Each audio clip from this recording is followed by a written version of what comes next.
P3, and our first subject is going to be on risk management or the risk. So, yes. You would see, in fact, our paper, the total paper is all about the risk management. The new paper is titled Risk Management. So, it's all about risk. So, last time you remember, we discussed something about risk at the introduction stage. You know, all of us, we make lot of choices. Every day in our business world, in our personal life, we make lot of choices. Some of these choices, yes, things come right for us. Some of these choices, the things don't come right for us. And sometimes it may be better than what we desire. Sometimes it may be worse than what we desire. So, typically the risk is the potential where the chosen action, whatever the chosen strategy, will lead to an undesirable outcome. That is what a typical, what we normally in English language, the risk is.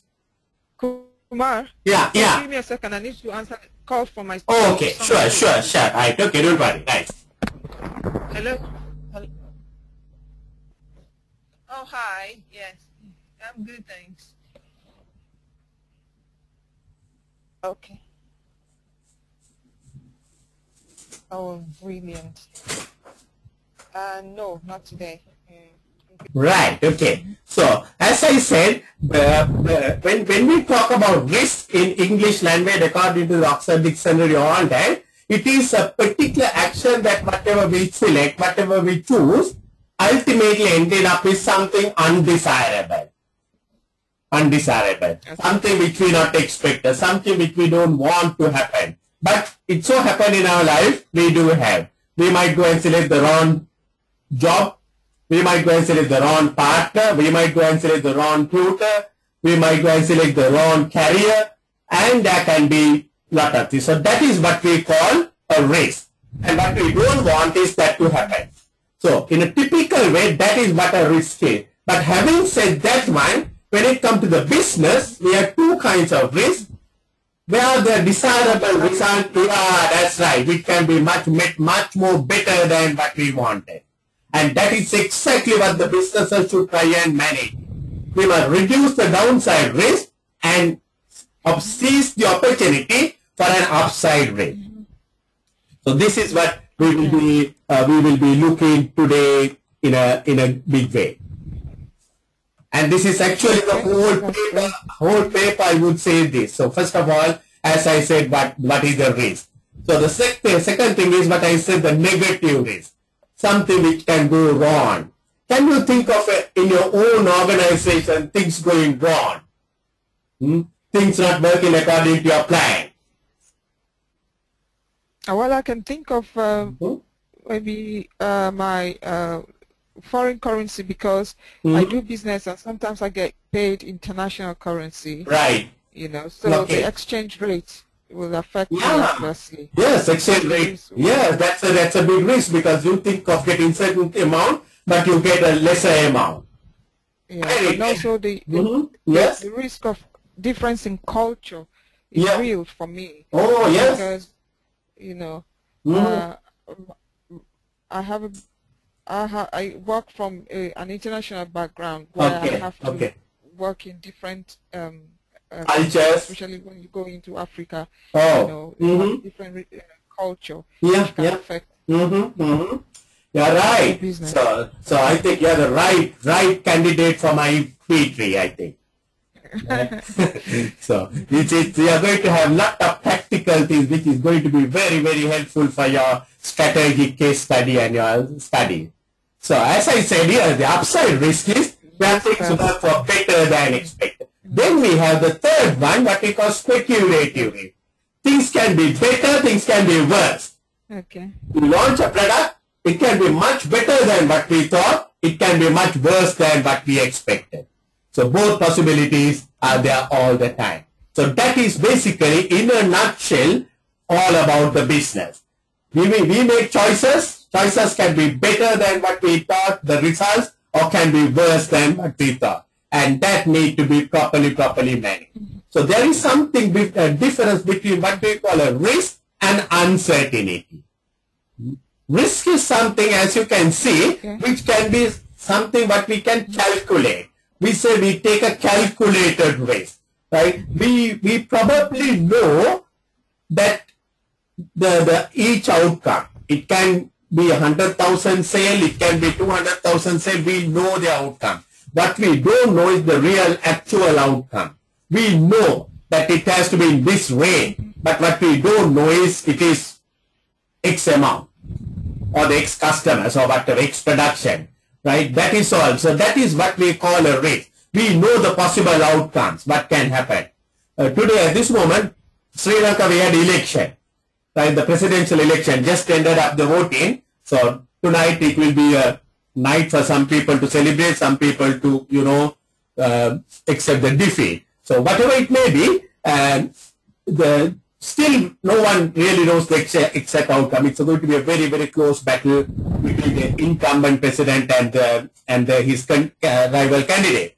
So, but most of the time we can say so and so, this and this will happen, and that is what we call a risk. Risk is something which we can calculate.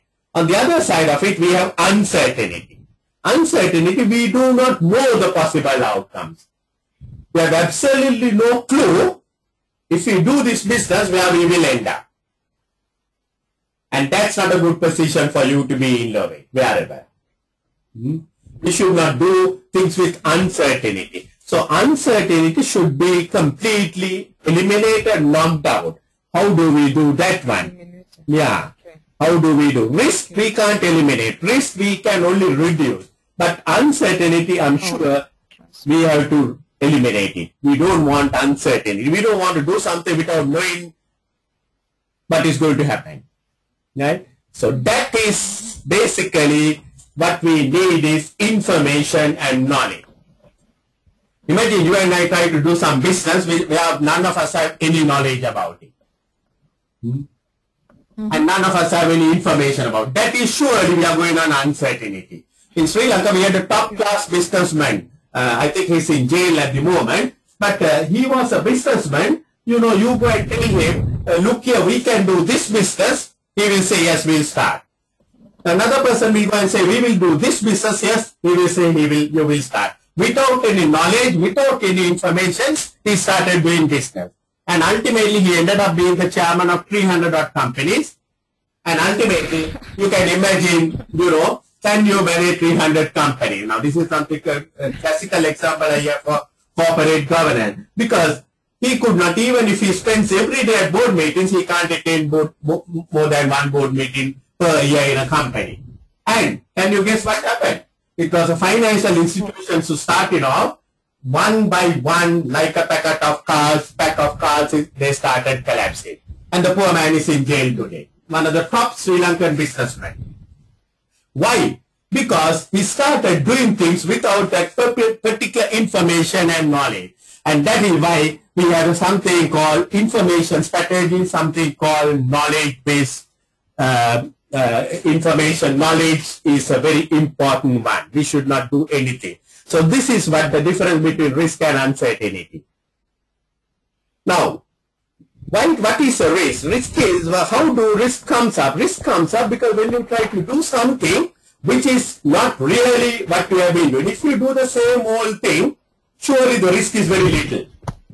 We know the outcome, we know the input, we know the output. But if you try to do something different, you try to prepare a cake in a different way, you try to put up a different kind of a dress, you try to do business in a different way. That is, when you try to do something different only, the chances of things happening good or bad can arise. So why are we doing that? And why do we want to do things differently in the market? In our lives? Yes. Why we do it? Sometimes because we desire change. Okay, good. We desire a different outcome. Okay. You know? What for? What for? As a business lady, I'm asking, why do you want to desire a different outcome? What for? Oh, certainly to improve my profitability. Yeah. Exactly, you're right. Why? That is, you want to get that something called competitive advantage, isn't it? You try to do something different. That's right. That's right. You are trying to do something different to get that competitive advantage. Why you want a different competitive advantage? Exactly what you told me just now. To increase the financial returns. To increase the financial return. That is why the people do different things. Look at the mobile telephone industry. Some fellows started doing something differently. Earlier only we had that black color big phone. But today, so many things have changed. Why? I saw today something article, I could not read it, how email came into the society. Right? So, people have done things differently to get that competitive advantage. Business people try to do things purely to get that competitive advantage to get an increased financial return. And now you can see if you don't take risk, what will happen? If you don't take risk, no competitive advantage, you'll be doing the same old thing. So this is what we call follow the leader strategy. You are not doing anything new.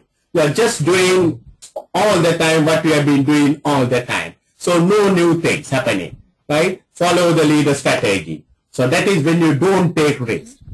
Follow the leader strategy. You would have seen some of these organizations doing the same old thing what the grandfather did to the great-grandfather. They continue to do that. And they don't do too well. They just continue to do exactly what they have been doing it. But the business people, look at Bill Gates. What did he do? He took some totally a different approach for the operating system. Long time back, we had only something called Lotus something, right? And that was magic for us at that time. But then this man introduced this Microsoft Windows and came out with totally different thing. And now we can see new things are coming up. Those days only PowerPoint. Now we have many other things. All that has come up. Why? That is purely because of some people trying to get a competitive advantage and trying to do something different. So remember, why we take risk is to gain competitive advantage, to increase financial return. So these are probable short term, the short questions you can have it. So I want to put up a little bit of a grid for you, a little kind of a risk map, the benefits of taking risk. I want to explain why we take risk and how we try to decide which risk to take, which risk not to take. Whatever the activity you do, that can be a low risk activity, that can be a high risk activity. Even at home, when we do certain things, hardly a risk. Sometimes when we do certain things, high risk. So this morning I saw my wife, trying to clean up the home, climbing up somewhere. So I said, dear, look at your age and don't take that kind of a risk. So I said, look, leave that for the... So Kumar, okay. So how did you mitigate that risk? Did you transfer that risk to someone else? I told her to avoid it. Avoid it. Yeah, you're right. I said, wait till the children come home, let the children do that one. Okay, so you transfer the risk. Transfer the risk, exactly, you're right. So at our age, we must know the things that we can do. Sometimes, when these people call today, the Sri Lanka, these elections is a very crazy thing. They want to get up and stay whole night watching the election results. I said, I'm going to sleep. Right. So they asked me, I said, tomorrow morning I will get up and see who has won the election. It doesn't matter me too much. I have already passed my vote. So I'll wait. I'm not going to take a risk and stand up and, wait. But the young people, they will do it. It is basically, why we take risk is for that competitive advantage. And that competitive advantage also can be a low competitive advantage or it can be a high competitive advantage. So this is how we will work it out. So let's assume that we have a very low risk activity but a high competitive advantage. Now, as a business lady, I'm sure if you come across that kind of a thing, you will stop this class and go and try to explore that opportunity. Isn't it? Low activity, low risk, high competitive advantage. Wow. But you and I know in the real business world, we don't have too many of those opportunities. But if you have it, that's the area we will definitely try to identify and explore. Then the next one is the low risk, low competitive advantage. Basically the routine things. Nothing much of a big thing, nothing much of a big harm also. So let's continue doing it. So if I were to, prioritize my activities, this is how I will prioritize. First, it will be this area, number 1. Second, it will be number 2, low risk, low competitive advantage. Now, let's look at the next one. Let's look at the next one, right? What can be the next one that can come up? Yeah. High risk but low competitive advantage. Yes. Okay, high risk. Yeah, high risk, high competitive advantage. High risk, high competitive. Okay. Now that is an opportunity you have, but it's a big risk also. You and I, as business people, we are not going to just drop it. We are going to explore that one, and that is what your financial strategy, all people will do. Try to examine it very carefully. Is it a good thing to go ahead? Is it something we should do? The NPV calculations, all that comes up in this area. What do you think you will do with the next one? High risk, little competitive advantage. What do you think you will do with that? Yeah? This, nothing really. It's not a priority. Yeah, definitely it won't be your priority. What will you really do with that one? Because the risk outweighs the competitive advantage. So this is exactly what I told my wife, avoid it. Avoid it. Avoid. Avoid. You're not going to take that kind of thing even in business. Why should I take unnecessary risk when there's little competitive advantage? Isn't it? So, if my prioritization gets into an order, it will be, the third will be this one, and the fourth will be this one. Probably I don't want to go with it. So that is what, that is why we try to, the benefits of taking risk, we can now say, once you take the risk, you can get you can identify and explore some great opportunity. Some areas you can examine carefully, and some areas you probably want to get rid of it. You don't want to be in that kind of a scenario. So this is what a business world is all about. Yeah. So now I come to another very important thing, what we call the categories of risk. Different way. Actually, there is no right way, no wrong way of categorizing the risk. But people categorize the risk, and there is a purpose why they categorize the risk. So let's first of all, let's talk about the kinds of categories of risk that we are going to have. Kinds of category. So why we should categorize the risk in a different way? So there are many ways. The political risk, business risk, economic risk, financial risk. So let's talk about most of these things in a minute. But what I want to ask is the why we are trying to categorize the risk. Because in the business world, you will come across all these kinds of risks, different way. Why we categorize the risk is basically to help to identify the risk. We want to identify the risk. Because whatever the small kinds of risk, we can ignore it, or we can just put it to some other people. But the big kind of risk, you probably want to have your personal attention. So by categorizing the risk, you probably will be able to do it. And also, you'll be able to decide who is best to take responsibility.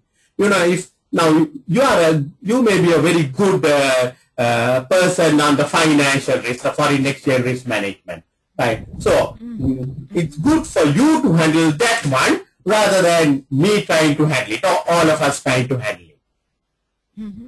So we can say IT risk, we can give it to the IT people to consent. If all the people try to do everything, too many cooks spoiling the soup. So that is why we categorize that. So let's look at some of these categories of risk. Let's look at the political risk. What is political risk? Something, probably you will have something political risk here is in a way, it is the risk in your own country. The politics, the policies of the government can take. Tomorrow we do not know. If the opposition candidate comes into power as the presidential candidate, things are going to change here a lot. Yeah, and if there's political unrest between competing factions, political factions, it's not good for business. Right. Yeah, because now today, I'm sure, at the end of the day, whenever the election results are announced, there are going to be some people who are going to be very, very seriously affected. Because some people supported one particular political candidate, the other parties have supported some candidate openly here. So, the people, whoever who has, who is going to get defeated in a third world country like this, surely there will be lot of business losses and all that kind of thing. Even if it is not so, there can be lot of changes in the government. Maybe we are not politically affiliated, but certain governments have certain ways of looking. Some governments are, they encourage foreign investment. Some governments, they don't want foreign investment. So depending on where you are in business, you will be affected tomorrow morning. And that is what we call a political risk. Legal risk. When we are in business, we always have these possibilities of some person suing us. It may be customers, it may be suppliers, it may be our employees, it may be the environment, anyone. Regulatory risk, right? Most of us have to comply with lot of regulations, the stock exchange, listing regulations, the quality regulations, etc., etc. And if we don't comply, we run a risk. The thing can be adverse for us. Business risk. Business risk is basically something what we call operational risk. Something what we have it on our businesses on a daily basis. Right? You may plan something, the people may not come to office. Now tomorrow morning we are not sure, after all the fellows listening to the election, how many people will come to office tomorrow. So we are going to probably will have a bad day for business, and the people will not be in a mood to do business tomorrow. They will be thinking of election and the election result. But for a business person, it's a cost, because whether we work or not, we have our expenses, our overheads are going to go for a one day. So business risk, economic risk. What is economic risk? It's basically the three things: inflation, interest, and exchange rates. Inflation, interest, and exchange rates. Yeah. Financial risk. Financial risk is basically your liquidity risk, which can arise by your credit risk. The customer is not paying you on time, or customer not paying you at all, bad debts, and that's a financial risk. You and I know that we are exposed to technology risk heavily. Technology. So the things are changing so fast, and if you don't cope with the technology, you are going to be out of business. Environment has come up in a very big way today. There are a lot of natural disasters all over happening, but not only that, the environmentalists are concerned about how you are operating in your own setup. So there is lot of risk. The culmination of all that is what we call corporate reputation risk. You remember what happened to Toyota, right? They were a company that are producing the best possible cars. I mean, I still like the Toyota cars, whatever it is, right? But they had one particular model going crazy, and they did not want to admit it, and it took a lot of time, and by that time the reputation they suffered it so heavily. The people did not want even to have their shares, such as this thing. So ultimately the culmination of many of these things will be the reputational rate. Then in the business world we have the frauds. From the top to the bottom, frauds happening. Top level frauds are very big frauds, like Enron, but we had it, big frauds, but even at the lower level we have. Then we have the international risk. That is the risk that you were talking about when you try to do business across the borders.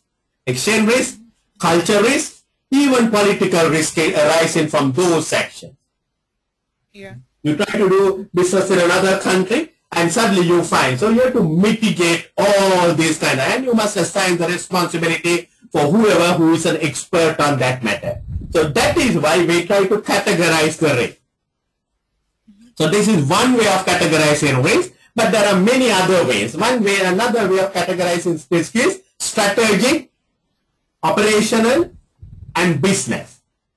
Strategic risk are the risks at the top level the people take. Like you might decide to acquire another company, you might decide to launch a new product, you might decide to go into another country. Those are strategic decisions, and there can be risks arising. Operational risk is on a day-to-day basis. When you try to run an operation, you might have many risks. People not coming to office, IT computer system not working, some labor unrest happening on a particular day. All those are what we call operational risk. So business risk is basically when you are running the business, the types of risks like bad debts, not being able to collect it, suppliers not supplying on time, that kind of risk. So you can categorize the risk in another way like that. So different categories are there. There is no universal categorization, but however, categorization of risk is very important. By categorizing, it helps to identify the risk, it helps to analyze the risk better, and also to assign responsibility. Yeah? Okay. So that's basically, so particularly with the globalization, the risks have become much more prominent in the business world. Now, there are certain risks which are externally driven. I mean, it has nothing to do with us, but it will have an impact on us. Externally driven risk. So, there are a couple of risks which you and I know. Interest rate. Now, you and I can't do anything with the interest rates. The governor or whoever the person will get up in the morning and say the interest rates are reduced by 2%. Interest rates are increased by 2%. So, there's nothing that we can do about it in the business world. We have to live with it. Foreign exchange risk, credit risk, right? Your customers are really going bankrupt, credit risk, competition, your competitor introducing something, customer changes, the customer also is changing. Look at the little children. Last year they were asking something, this year they are asking something, tomorrow they will ask another thing. So I had this, my little granddaughter, you know, earlier she was with something called Dora or something. So last time when her birthday came, I was trying to buy a Dora doll or something. Then she said, Grandpa, you're outdated. You're outdated. Now no longer Dora, it's some Elisa, some person, something like that. So the customers' perceptions are changing. So the business need to cater for those changes, customer changes, industry changes. Look at this mobile telephone industry. The classic example is the Motorola. They were the people who introduced this mobile. I don't know whether you can remember the big size, the big phone. I know, yes. They are nowhere now. Nowhere now, I think. Yeah, probably in a museum we may be able to find it out. Right? But those days, if you remember 1980s, when you go to a restaurant or someplace, when you keep that phone on the center of the table, you are a different citizen. Right? Today, if you keep one of those phones, you will be considered as a person who is suitable to be taken to the asylum. How the things will change. And the Motorola introduced it, and they introduced it a technology called analog technology. A company whose name could not be even pronounced, called Nokia, started producing a smaller version of a phone with a technology called digital technology. And the Motorola directors were informed that, you know, some fellow is doing something like that. They laughed. They laughed and they said, how can these people come? Who are they? Nokia? How are you going to pronounce the name and all that? But you and I know the history. Ultimately, the Motorola went out of the market. They had to follow Nokia. And today, I think the Samsung has taken up all that. So, the industry changes. The customer demand, the customer's demands are changing every day. Even though many people thought, or rather for many years, it was considered the customer is the king, but actually he has become a king today, mostly. There are a lot of choices. Particularly with the internet, with all those things, lot of choices. Now you, being in UK, you can come to online and get your tuition from a Sri Lankan person. So the customer has lot of choices available. So all those are externally driven rates. Even this new SIMA syllabus is causing lot of problems for even for the tutors, because it's going to be a totally different way. I had to change my style of sessions. I had to do the slides and to put it up because I want to add some value. Yeah. And I want to give a recording. Earlier, actually, I was not giving any recordings or anything like that. But I know if I don't do that one, the students will not be quite happy, because, you know, they are busy people. They are not going to read lot of things. They will listen to some of these things. So, customer demand. Is this recording now? Yeah, this is being recorded. Yes. Okay. Yeah, everything I'm now trying to record it. Hopefully, if I can do that one, because that will be very useful for you all. You can at any time refer it up. Yeah, that's right. Right. Regulation. Right. Regulations can come from external environment. You can't increase the price. You can't do this thing. In Sri Lanka, we had a company that were manufacturing the milk food, and they were New Zealand company. They were manufacturing milk food in Sri Lanka, powdered milk food. But for the pricing, they had to go to the government regulator. And they went to the government regulator. The government regulator did not allow them to increase the price. And what they did was, and that was a risk for them, because they could not sell it at the price that the government wanted them to sell. Really, because of the elections, the government also did not want to increase the price. And they shut down the factory and left off. But of course, they were smart people. They took certain precautions, so that ultimately the government had to go almost on their knees and ask them to come back. Because, you know, they have taken a lot of loans from local banks. So, and they were employing lot of local people, and they were buying the milk from the local farmer. So that is the way that when they shut down, the whole community, local community is affected. So they shut down and went. And the local farmer was against the government. So the government minister had to go back to New Zealand and tell them, please come and restart the business.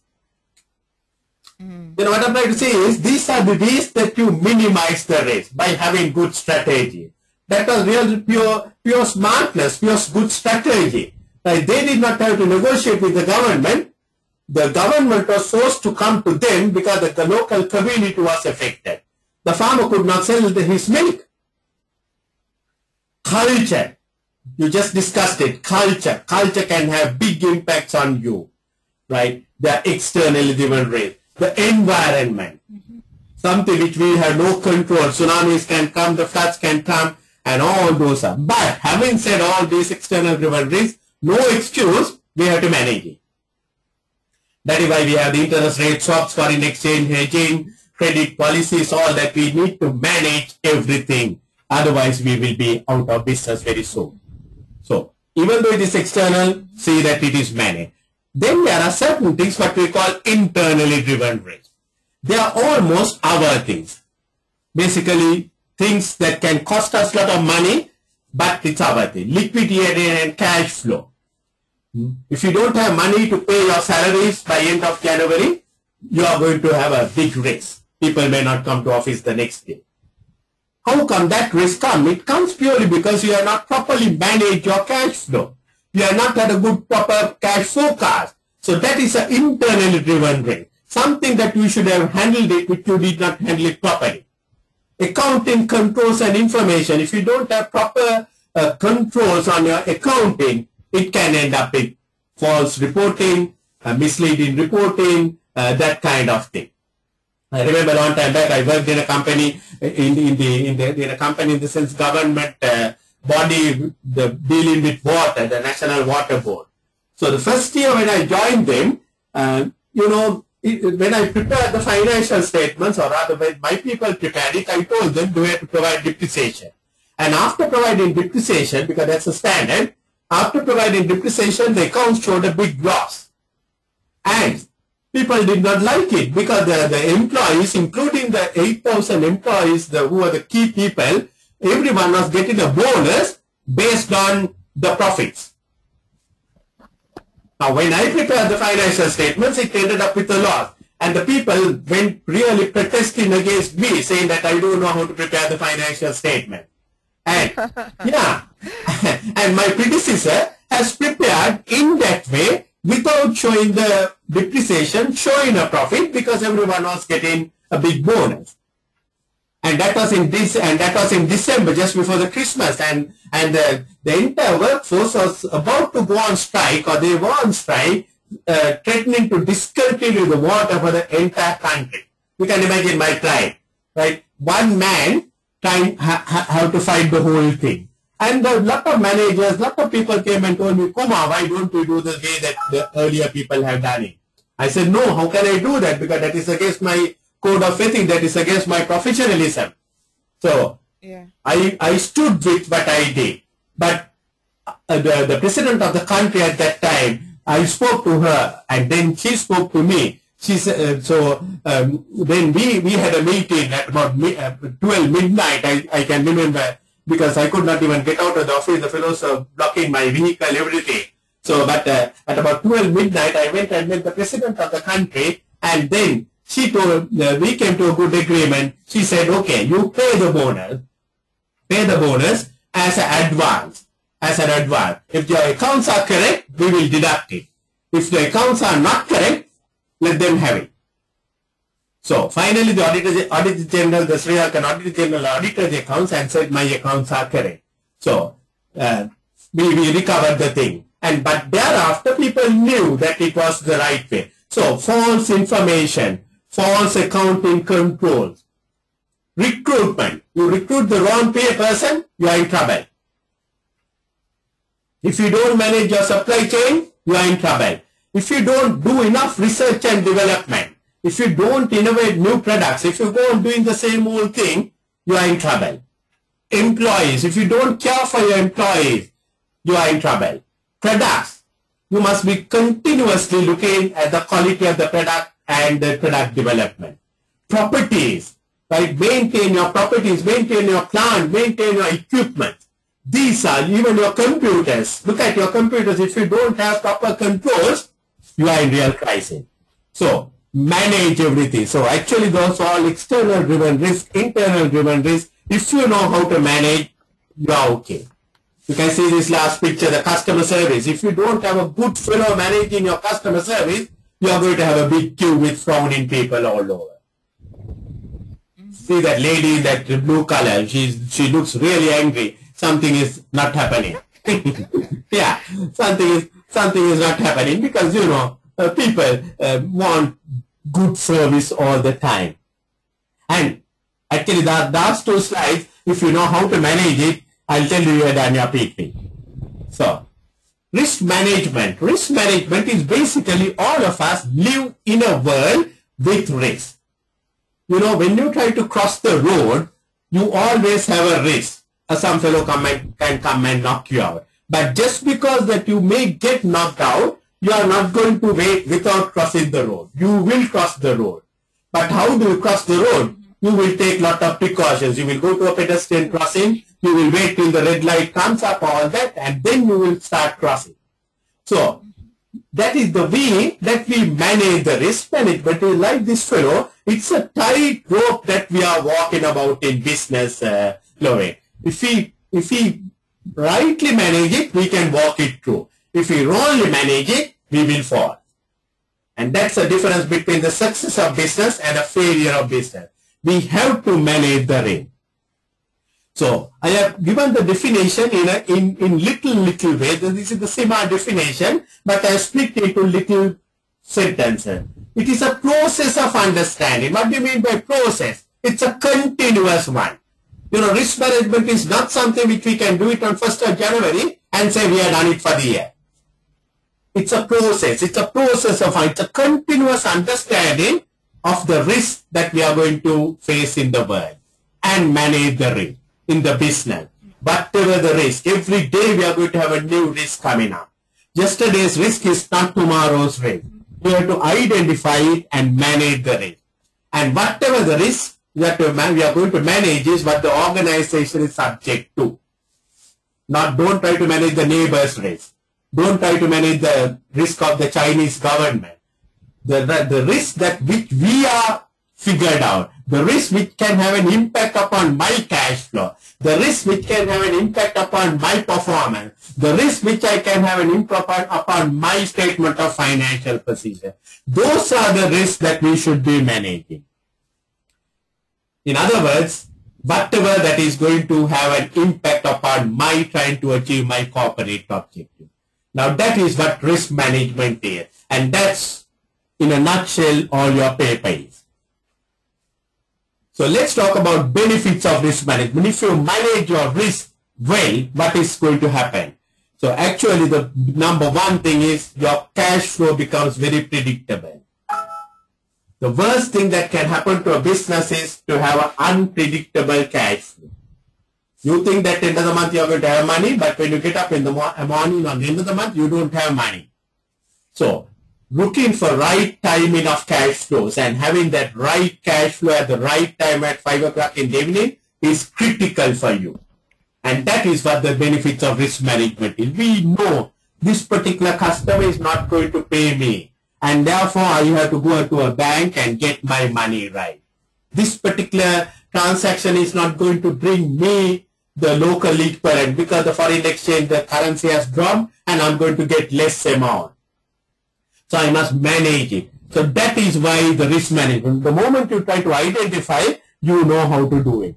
And because of the risk management, you are going to have well-run systems. You know, all the time you are alert. All the time you identify risk and managing it. So well-run system. And when you have well-run systems, surely it is going to minimize the probability of you going bankrupt. And if you really look at a lot of companies that have gone bankrupt, basically they have gone bankrupt because they have not managed their risk properly. And when you do that one, what is going to happen? It is going to increase the stakeholder confidence. The employees will be happy, the shareholders will be happy, the public will be happy, the suppliers will be happy, everyone will be happy. And when that happens, what happens?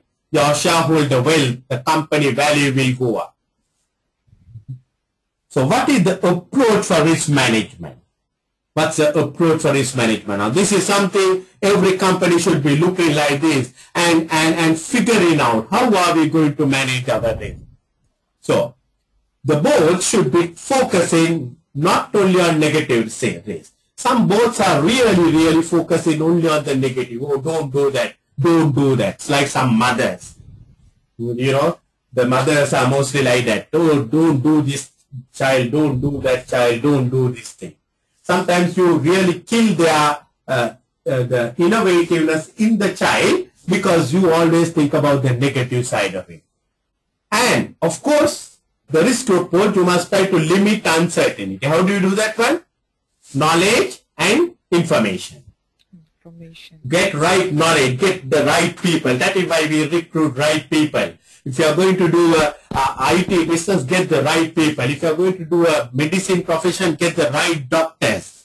If you don't have right people, you are going to have lot of uncertainty.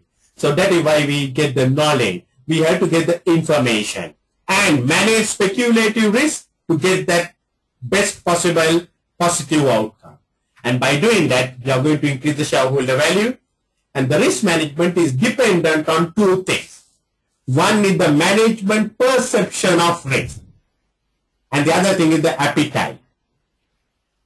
Appetite. Management perception. The management's view about the risk. Now, two people may think of a particular activity in two different ways.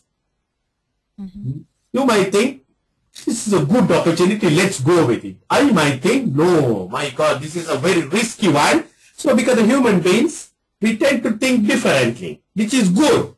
Which is good. It brings a balance to the board. In our board, the company that which I'm working, my managing director is a real crazy risk taker, I would say. Anything he will take a risk. I sit on the opposite side, basically as a risk-averse person. So there's always some kind of a balance. Arguments, but ultimately we come to an agreement, so that gives a kind of a balance to the company. If all are risk-averse people, oh my God, that board will not work very well. If all are risk takers, that will be a crazy board. So you must have a balanced people all the time. And what is risk appetite? Risk appetite is basically your attitude towards risk. Some people, now if you really look at accountants, what do you think? Accountants. Sorry? If you really think of accountants, what do you think? Are they real risk takers or real risk averse people, accountants? What do you think of them? Accountants. Yeah? Sorry, I didn't catch that. What No, exactly? no. What I mean is, now you get the SIMA qualified accountant, the professionals. Accountants. Yeah. Okay. Yeah. Accountants are risk averse. Yeah, you're right. They are risk averse because they are more number crunchers. They will look at everything with the number. Yes. Even before they get married, they will be thinking of, the other spouse, how much they will have, all that. Numbering, all And that. it's because of the training. Yeah, this You're training. right, because the brain is trained in such a way.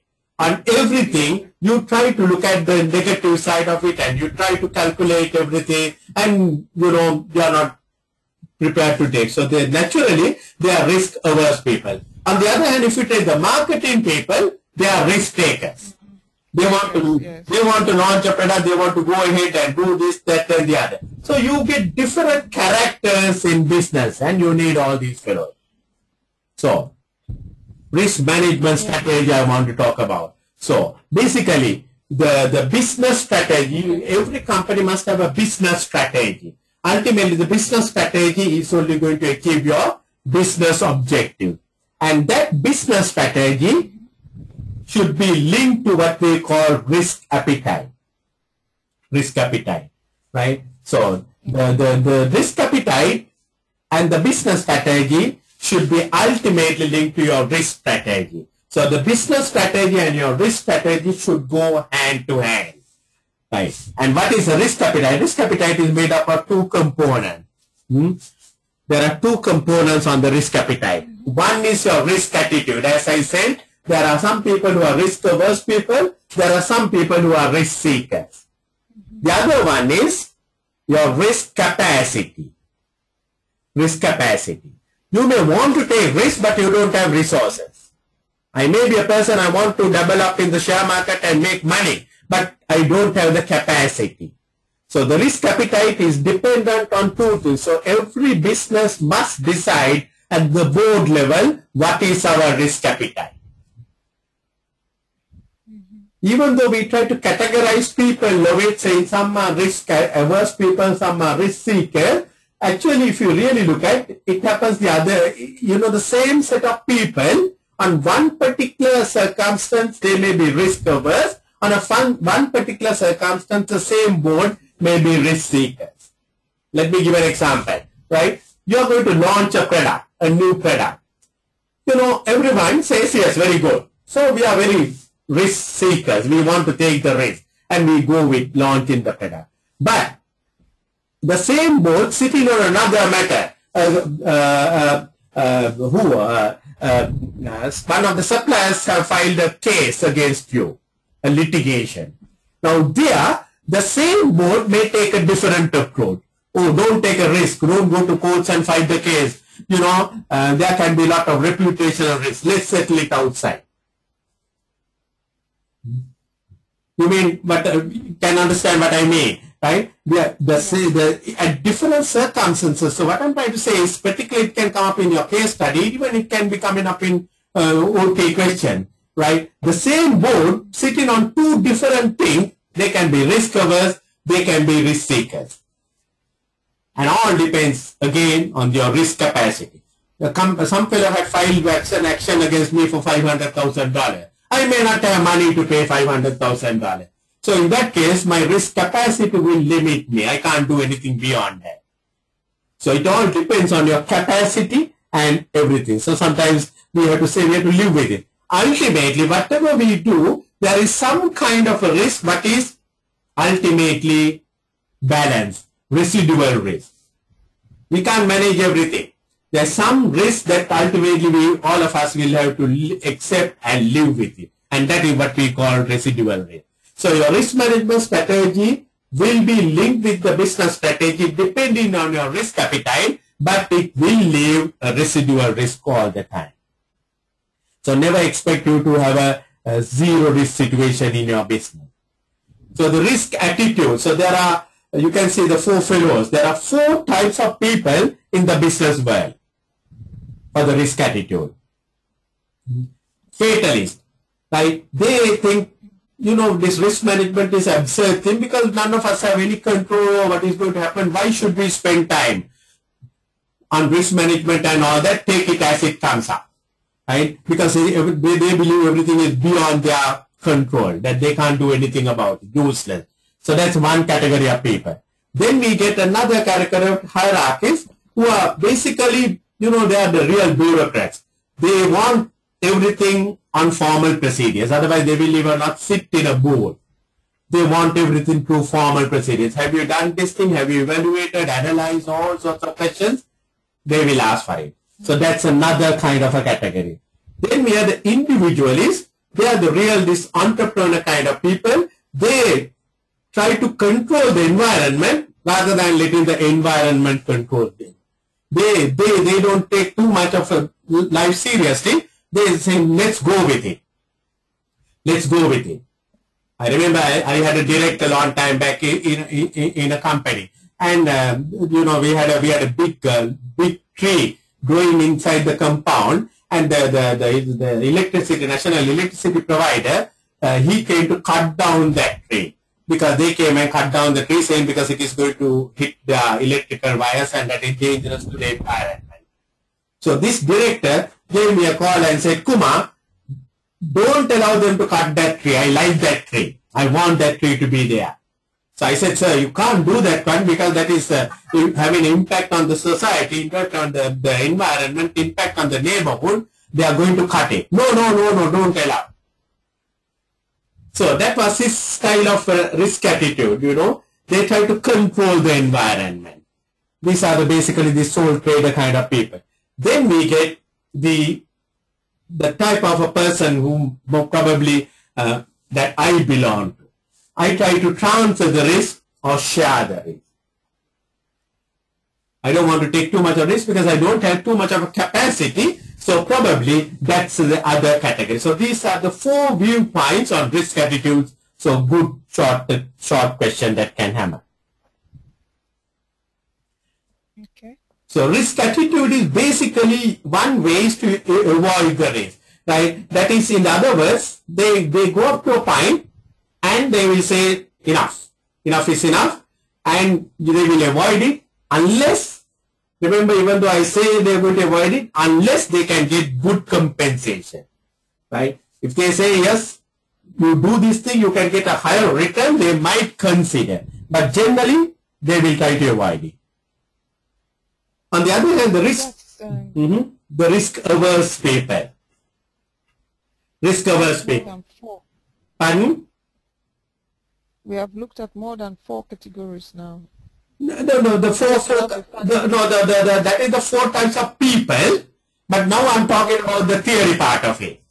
The 2 people, the two real types they have, risk aversion and risk seeking. The 4 categories of the people only we looked at earlier, the 4 types of people you might find in the business world. But the attitude is either risk aversion or risk seeking.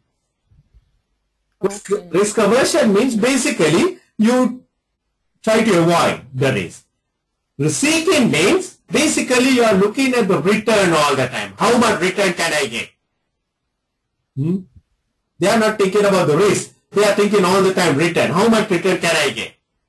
I can get 25%? Go ahead. That's a risk seeker. They only think about the return, not about the risk. That is what a risk seeker is.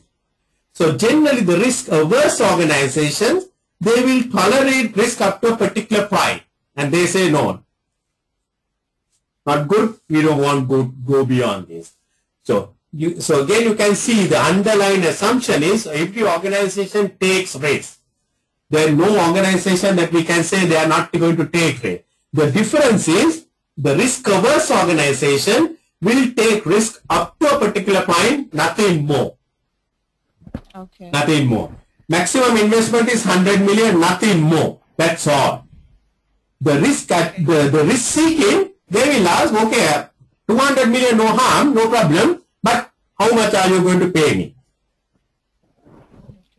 So they are not worried about the risk, they want to go ahead with it. So that's the two kind of people. So you can see in the organization, you get these both sides of people across the organization. It's good to have them. Good to have them. And finally, if you can come to a compromise, I think that's the best board that you can have it in the world. Now, I want to talk about, you remember I talked about the positive risk and the negative risk. The one thing what we want to do is we want to avoid the negative risk. And that is what we call conformance. You try to fall in line with all the rules and regulations. All rules and regulations. And you try to focus on downside risk. The assumption is the bad things will happen. Assumption is the bad things will happen. So you try to avoid the bad things happen by conforming. Right? If you don't do quality checks, the quality will be bad. And therefore you will keep conforming to the quality control. If you don't have a good credit control, the bad debts will happen. And therefore you conform by having good credit control. So that is the way for you to avoid the downside risk. But that itself is not good enough for business. You must perform. The assumption here is good things will not just happen. There are a lot of good things in the market, good things in the environment. It is not going to just happen. You must focus your attention to take advantage. So the risk management is the bridge between conformance and performance. On one side, the assumption is bad things will happen. If the bad things are going to happen, what should you do? You must conform to the regulations. Don't allow people to file action against you. On the other side, good things will not just happen. Good things to happen, you have to perform, go behind, search for new opportunities, look for new things, look for new market. That is how you perform. And this is the risk management that we have to be doing. So most of the people are good on conformance, but the very few people are good on performance. And a successful company is the company that manages conformance and performance together. If you don't manage, you will find that man. If you don't manage, you will find that man with a heap of books, telephone falling, in real crisis. So that's the risk management. The consequence of not doing things is you will have up to the neck, everything, don't know even to breathe. So how to formulate a risk management strategy? Yeah. Sorry, this time. What do you want? No, I said I need to try and understand conformance and performance in a business sense better. Okay, right, okay. Now, in your business, there are certain things, you know, if you don't follow up with the regular, if you don't send the tax returns on time, what's going to happen? Right? The taxman will come and seize the bank account, something. So you have to be on the conformance all the time. So that's a risk management, one process of it. To manage all the regulations and the laws and comply with it. And that is what we call conform. Conform with the society, conform with the regulation, conform with the legislation. That is one side of it. Then another side, you might see a good opportunity for you in the African market. Right? A good opportunity for you for consultants in the African market. Now that one, you have to go and search for it. You have to search for it, and that is what we call performing. The things will not just come for you. You have to search and you have to perform. Okay. So the good things will not just happen. Good things to happen, you have to perform it. Bad things will just happen if you don't conform. Is it clear now? Okay. Yeah. So basically, it's not a case of pursuing one line. No, both. And you know, and excluding the other. No. It is about It's a balancing. Knowing when to apply conformance and when to apply performance. Exactly. Because if you go on if you try to go on one strategy, one bridge, you are going to fall it down. Yeah. Right? Oh yes. You are going to fall it. So you have to balance it. That is actually the business is. That's what I told. Put that man on that tight rope. Right? It is the business is all about balancing. When you don't balance it, when you try to be too much with conformance without looking for the performance, you are in crisis. Yeah, that's right. Yeah. And if you try to go for 2 months performance without looking for the conformance, that is also crisis. Now sometimes in my company I see that one. Too much of performance emphasis, but without looking at the conformance. You know, they try to sell without looking at the collection part of it. And you are in crisis, right? And on the other side, sometimes when I try to go to the world, and when I try to be focusing too much on collections, the sales fall. So you have to do that balancing act very well. That is what real business matter is. So how to do this formulation of a risk management strategy? The risk management strategy is basically, it should be something consistent with your risk appetite.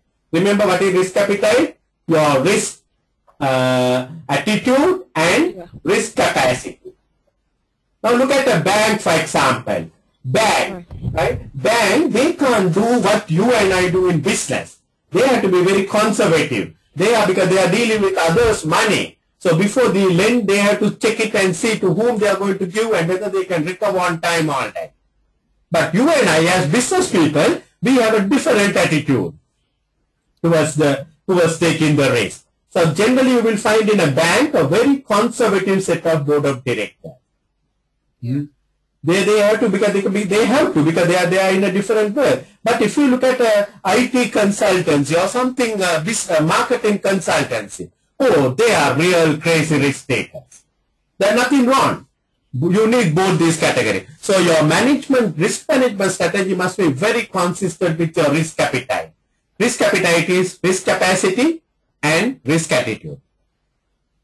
And your risk management should be very, very linked to internal control system. Because the risk management comes from your internal controls. Right? Ultimately, the risk management is you either transfer risk or avoid risk, reduce risk or accept risk. Avoiding risk comes purely from, the reduction comes from internal control. So you must continuously see whether your internal control systems are good enough. So when you are managing risk management, the internal controls becomes part and part of it. It goes hand in hand, integral. And you must have a mechanism to see that the controls are properly implemented. You can have the best controls, but if the controls are not properly implemented, it is rubbish. In my own company I saw, we normally give credit 60 days. But recently when I went and checked some of the balances, because the age analysis was 1 to 30, 30 to 60, over 60. But over 60 we were focusing, but recently I went and got another breakdown of over 60, some are over 600 days. That was poor control implementation because we were focusing on the 60 and over 60. So over 60 was 61 to 600 days or so over 60. So now we find that the debts are really not coming because no one is going to pay you after 600 days. So you must properly ensure that the controls are implemented. It's not only just having the controls, see that they are properly implemented. Not only implementation, monitor the effectiveness. Monitor, are you achieving what you want to get out of it? Look, for example, the quality control that you are going to have it in a firm manufacturing company. Ultimately, you must see if the quality rejects coming to your level of expectation. You can have all the best controls, but still the quality rejects are going to be too much. Your risk management strategy is not working out well. So, risk management strategy is basically internal controls, implementation, and monitoring for the effectiveness of controls. So what are the key features of a risk management strategy? Every organization must have a statement about their attitude towards risk, and that must come from the top board of directors. Everyone in the organization must know our board of directors' attitude towards risk is this. Otherwise, what happens? You will be doing something, I will be doing something without knowing the board's position. So the board must very clearly spell out, this is our attitude towards risk. We are not prepared to take this kind of a risk. Yeah? Does that apply to not-for-profit organizations yes, as well? Yes, because yes. I'm treasurer of not-for-profit organization. Even in that kind of an organization, what is the risk that you will be facing mostly in a not-for-profit organization? You may be facing the risk of not having enough. Risk. Yeah, not having enough funds, isn't it? Yeah, not having enough funds. So you must define your attitude towards the risk, right? That you are not going to raise money on commercial terms. Now, when a business is running short of money, they can go to the commercial bank. But as a charitable institution, you are not going to raise money. Your attitude towards the risk is that you are going to be strictly following the budget, not to exceed the budget. So like that, the organization culture, they must know what is your attitude towards the risk. Then only the organization will work with that kind of understanding. The board of directors must very specifically say what is their risk appetite. On certain areas, we are risk seekers. On legal compliances, we don't take any risk. On taxes, we are not going to take any risk. On ethical issues, we are not going to take any risk. On compliances, we are not going to take any risk.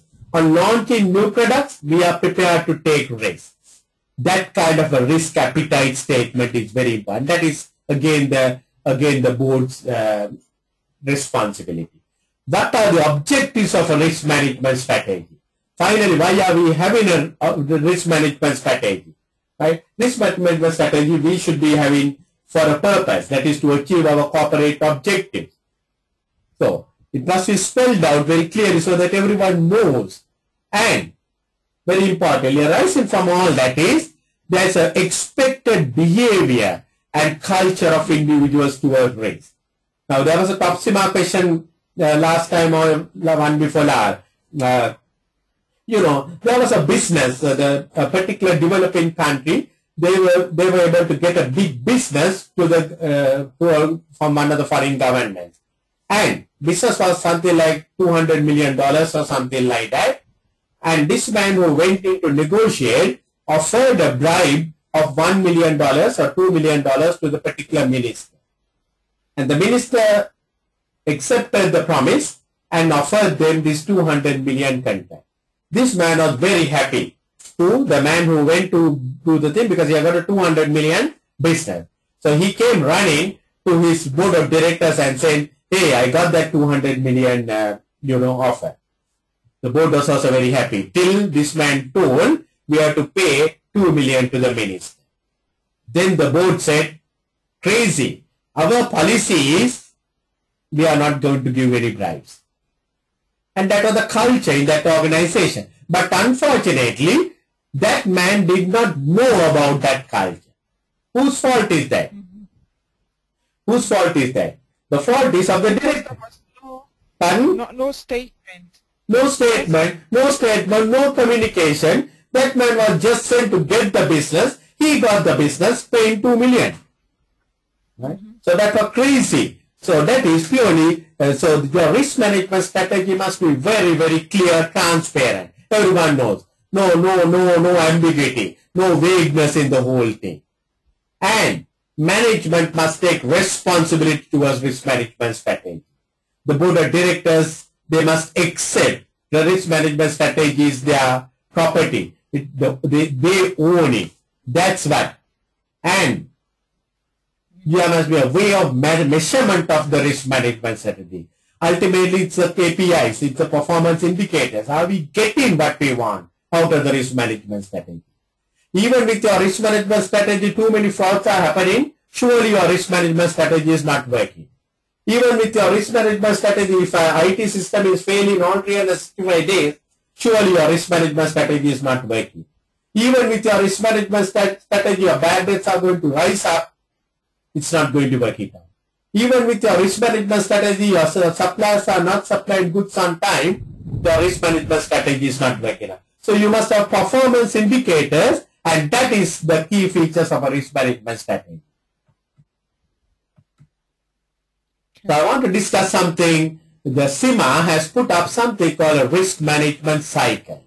So to manage the risk, to go to all this, then what the board does is they appoint a risk management group. Normally, in a listed company, it should be headed by one of the non-executive directors. And it will comprise some people. The finance person or the head of the finance should be in the risk management group. Why? Because ultimately, you may take a risk, I may take a risk, all ends up with the finance. Isn't it?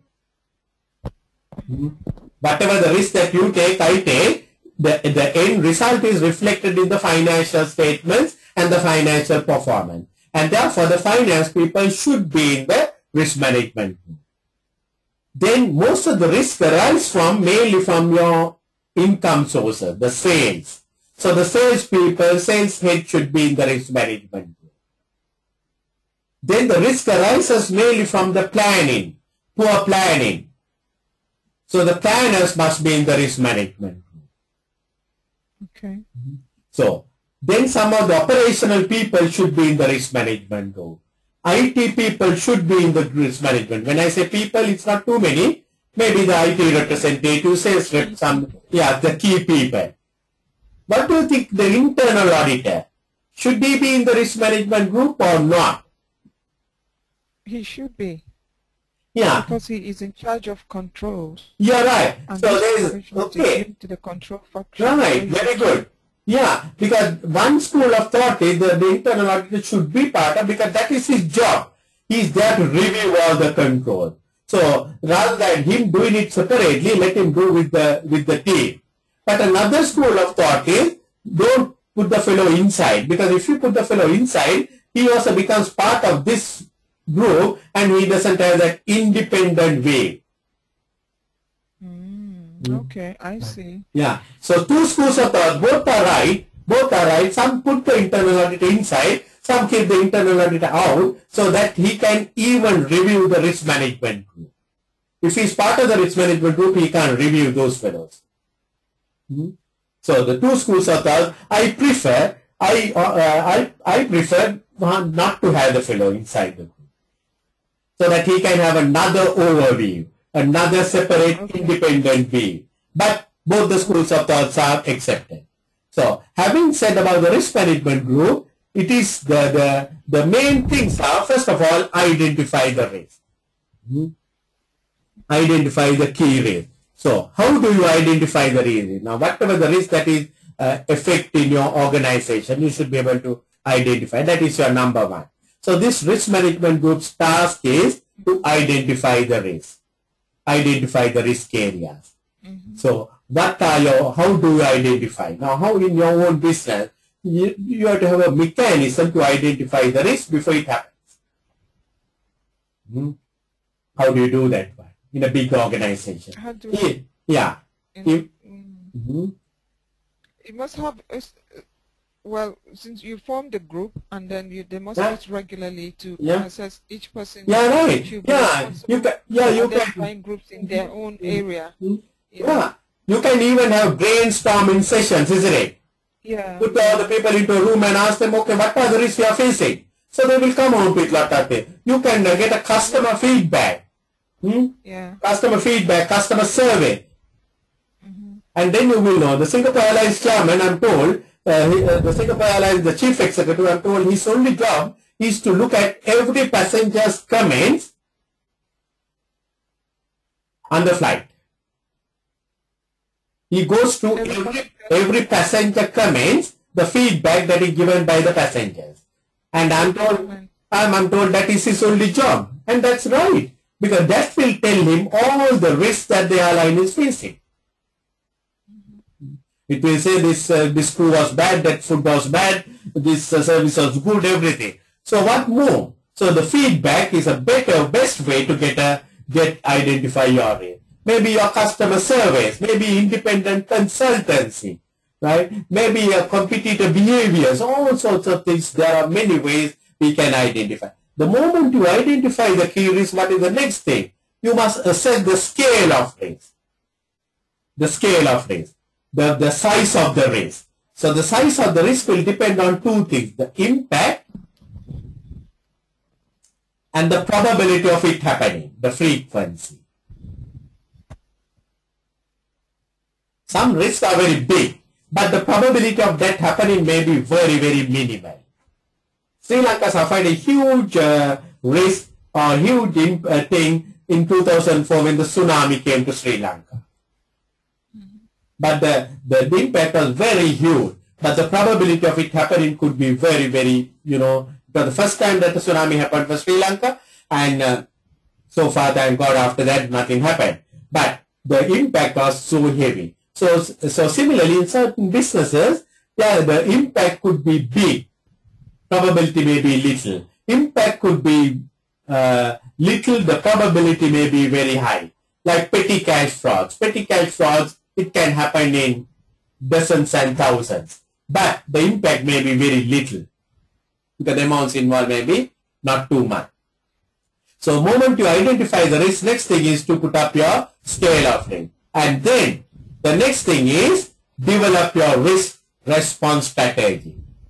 The risk response strategy are the 4 letters. TARA.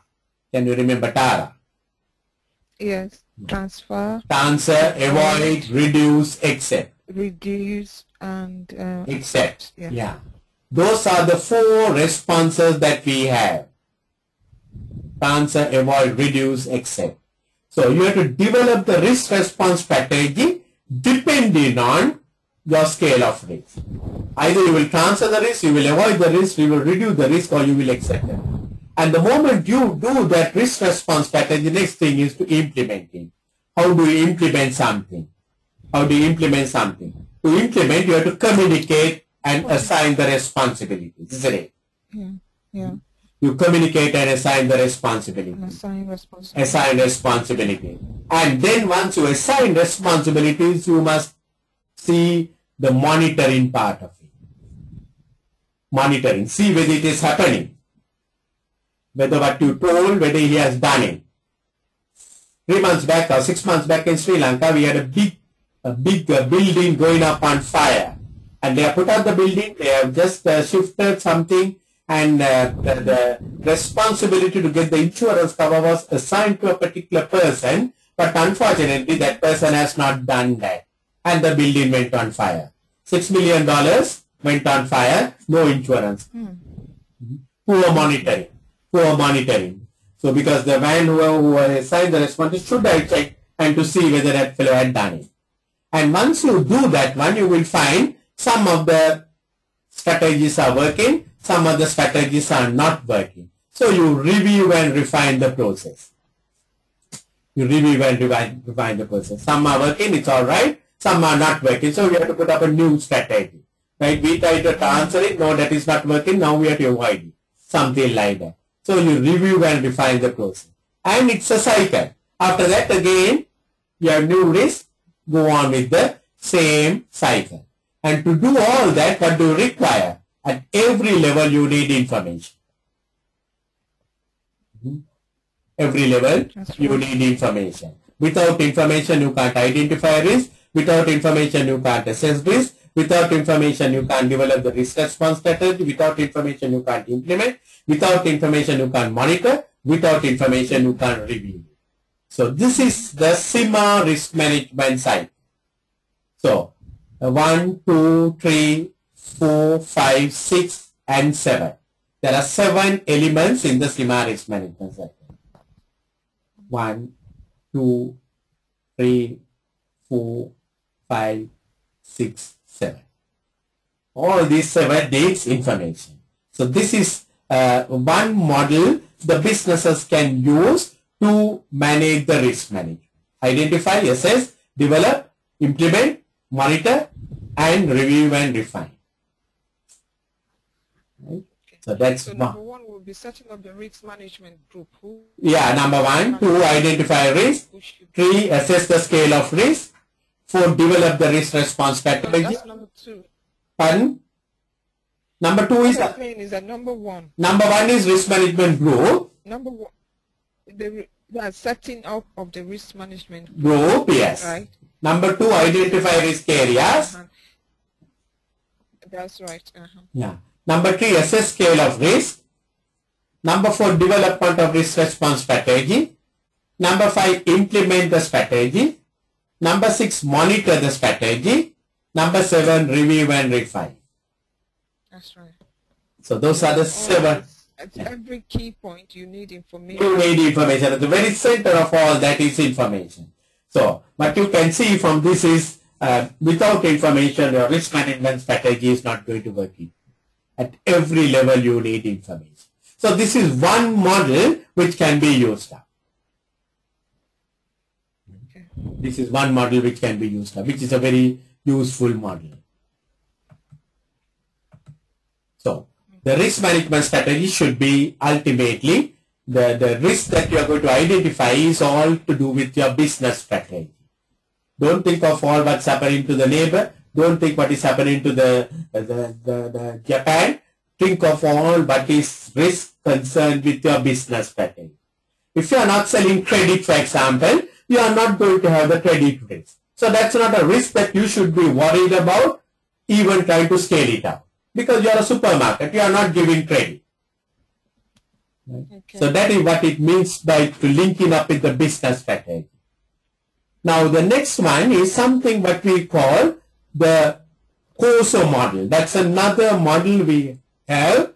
COSO model, that is Committee of Sponsoring Organization. This is sometimes called Enterprise Risk Management.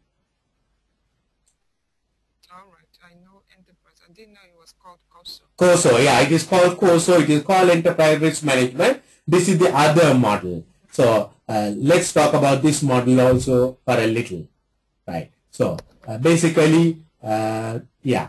So there, basically what it says is the COSO risk management model, right? It works out on 8 elements. The first one is the internal environment. So if you are going to manage your risk well, you must have a good internal environment. What is meant by internal environment? That is what we call sometimes a control environment. What is control environment? Control environment is that the top people, at the very top people, they must have a regard for your risk management. Regard for risk management. They must respect the risk management. So that is what we call the internal environment, right? So there are 8 components. That's what we are going to look at just now. Number 1 is the internal environment. Then the second one is your risk management should be linked with your objective setting. Whatever your objectives, for that only your risk management should be set about. Okay. Then identify, like in the CIMA risk management, identify every possible risk linked to your objectives. Right? So the 8 interrelated components, the third one. The fourth one is the risk assessment. Just like the CIMA one, assess the risk. Because we don't want to be bothered about every little risk. We want to be worried about the big risk, the risk that can have an impact upon us. So risk assessment. Then the risk response, like the CIMA. Answer, avoid, reduce, accept. Then the control activities. Control activities are all basically your policies and procedures. Right? If you are going to have a risk response strategy, you must have policies and procedures according to the COSO model. Credit control policy, recruitment policy, quality control procedure. So have control activities. Then information and communication. Again, the information and communication comes up very critical. For every area, we need the information, we need to communicate. And finally, it is about the monitoring. So it's almost a SIMA model in a different way. The only thing that I see, the additional thing that they put is the control activity, which is coming up in the SIMA model, probably at the monitoring level. And it is the classification of risk are here. Yeah. Could you please go back to the next, the previous slide? Okay. The SIMA model. Okay. Hold on first. For a brief. Sure, no problem. Second. Right, yeah. Hold on for a second. Right, yes.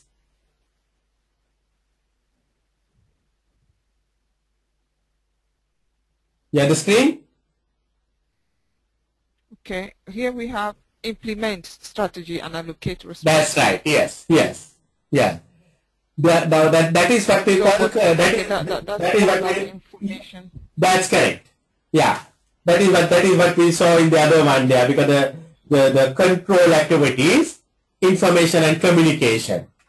Because you communicate, that is how you implement something. You communicate it. Okay. That's right. Okay. Right. Okay. So you can see, I mean, there's some resemblance between two models, but you know, the people like to develop models. You also can develop a model when you grow up. So different models only creates more problems for us. So internal environment, objective set, and event identification. Because we have to learn all of them. Yeah. Because sometimes when these people don't have work, they do something, and then we have to learn everything. So, you remember that we were discussing the risk categorization earlier. We discussed in the political, legal, regulatory. Here the risks are categorized into 4 categories. Strategic risk. That is the risk at the top level, the strategic risk. Then the operational risk on a day-to-day basis. Then the reporting risk, like on the financial reporting and all that. And the final is the compliance risk. So this model covers up every possible risk that the organization faces. And it encompasses at the entity level, at the company level, then at division level. Each division they must have this kind of a model. Each business unit they must have. And finally, each subsidiary level. So in other words, across the entire organization, across every possible risk and the 8 elements. So this is a probable question that they can put it up on your short questions. How would they present it? They can ask for they can put up a question and ask for to list out all 8 the controls. Internal environment, objective setting, 8 interrelated components. They can put it up. Because there was a question, I remember, they put up a question, they put up certain risks and asked under SIMA management cycle where it will be. Whether it's number 1, number 2, number 3, number 4, number 5, number 6, number 7. Oh. So that kind of a question is possible. So anyway, don't worry, we are going to look at some questions next time. So we should be able to get some idea. Okay. Okay. So this model is criticized for a couple of reasons. One thing, you remember, it starts with the internal environment. You are internally focused. It does not give too much of focus about the external risk. You remember we discussed externally driven risk. The risk management model is fully focused on the internal thing. So that is one thing. And it is emphasizing on sudden changes. You know, it's looking at something which can happen today, which can happen, but there can be changes happening over a period of time. Slowly, but killing you. Slowly, but killing you. But that model is not really looking that kind of a thing. Because the 8 elements you would have seen is not looking for the slow changes. Some businesses we have seen, without realizing, they have not responded to those slow changes and now they are collapsing. Then, it is basically a single outcome risk materialization. It is looking at a single point of time, all these things. and no focus on the stakeholders. Stakeholders can bring lot of risk for you. Your employees can bring lot of risk for you. Your customers can bring lot of. This is totally internally focused. You are looking purely inside a box line. Strategic, because you are looking at the business unit, you are looking at the company level, all that kind of thing. So, risk and event identification. So, there are certain risks which are familiar risks. There are certain risks which are unfamiliar. Certain risks we know. Even before it happens, we know, yes, there's a risk. But there are certain risks which comes up suddenly. A good unfamiliar risk is you trust, a very senior person. Suddenly that fellow cheats you. Very unfamiliar risk. But we see that happening all the time in business. A good product, we launch it, suddenly it is off the market. Something has happened. Something has gone wrong. Toyota, the car, it had a problem. So risk identification is basically a continuous process. So what you do is you have to do things like physical inspection. Look at your stocks, inventories, cash collections, all that. Look at checklist. Then the two good tools we have is the pestle, the SWOT, brainstorming checklist. All that can bring you risk event and identification. So I told you this nice girl, risk response strategy. Tara. The answer, avoid, reduce, accept. So keep her in mind, you will never fail it. So, finally, finally, I want to look at the risk mapping. So, whatever that we do, ultimately, all what we see as risk, it can have a high impact, it can have a low impact. Things like in the petty cash, but the impact can be low. But a big contract, big loss could be high impact. And the chances are some of a low probability, chances are some of a high probability. More frequent happening or less frequent happening. So, if it is high impact, low probability, that's the area that we probably want to transfer. That is why we take an insurance cover for our vehicles. The impact of the accident could be very high, but probability of it happening is very low. So we take a insurance cover. That is why we cover up our buildings with fire insurance, paying a premium. High impact, high probability, probably I want to avoid it. I don't want to get into that area. High impact, high probability. Then high probability, low impact. Low impact. So this is what the area that I want to reduce. This is where we put our internal controls. High probability, low impact. So the frauds, high probability, could be a low impact, so we want to reduce it. Certain risk, low probability, low impact, we will accept it. We will not do anything about it. Not do anything about it. Just leave it as it is. Just continue to go live with this. So that is what the risk mapping is going to do. So basically, this is another way you can look at the same risk impact. So impact and the probability. So you can see the green line, you can see the blue line. This is probably the no risk area. I mean, there is nothing called no risk. I would rather put it no risk area. Low probability, low impact, right? There's nothing called a zero risk, but low risk kind of a thing. Then these are the risks that you want to probably manage it. There's some impact, some probability. These are the areas you want to manage. High impact, high probability, you probably want to avoid it or manage it with top priority. These are the significant risk area. These are the area that your attention should go.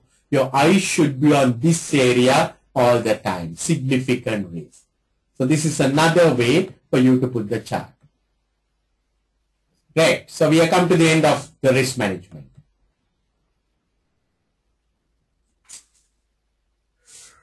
Okay. Right. So next session, what we are going to look at is